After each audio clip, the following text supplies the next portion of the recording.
बहुत समय पहले की बात है। बिहार के एक छोटे से गांव में रामू नाम का एक लड़का रहता था। घर कच्चा था, छत फूस की बनी हुई और बरसात में पानी टपकता रहता था। पिता मजदूरी करते थे, लेकिन शराब की लत ने सब कुछ बिगाड़ दिया। घर का सारा बोझ रामू और उसकी माँ पर आ गया।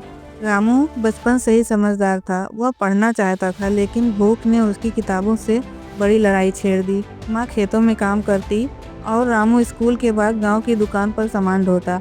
एक दिन माँ बीमार पड़ गई। घर में खाने तक के पैसे नहीं थे। उस रात रामू ने ठान लिया, अब मैं सिर्फ जीने के लिए नहीं बल्कि अपनी माँ को अच्छा जीवन देने के लिए मेहनत करूँगा।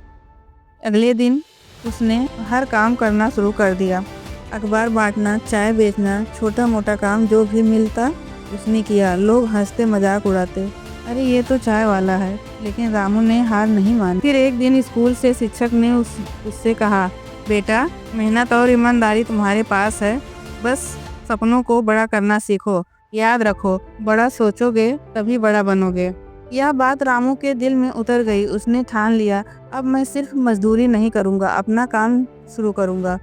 रामू ने कस्बे में एक छोटा सा ठेला लगाया, चाय और समोसे का। माँ भी साथ देती।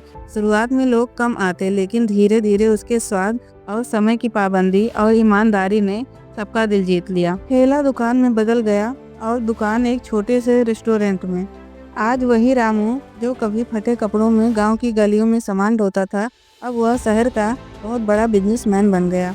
उसकी अपनी खुद की रेस्टोरेंट है। माँ चैन से आराम करती है और लोग कहते हैं रामू की सफलता मेहनत और ईमानदारी का सबसे बड़ा उदाहरण है। और रामू की कहानी हमें यही सिखाती है, हालात कभी मंजिल तय नहीं करते। सपनों को बड़ा रखो, मेहनत और ईमानदारी को साथी बनाओ। फिर चाहे शुरुआत कितनी भी छोटी क्यों ना हो, एक दिन वही शुरुआत आपको ऊंचाइयों तक जरूर ले जाएगी। और हाँ, ऐसी ही सच्ची कहानी और जीवन बदलने वाली कहानियों को सुनने के लिए स्वदेशी AI चैनल को सब्सक्राइब कीजिए।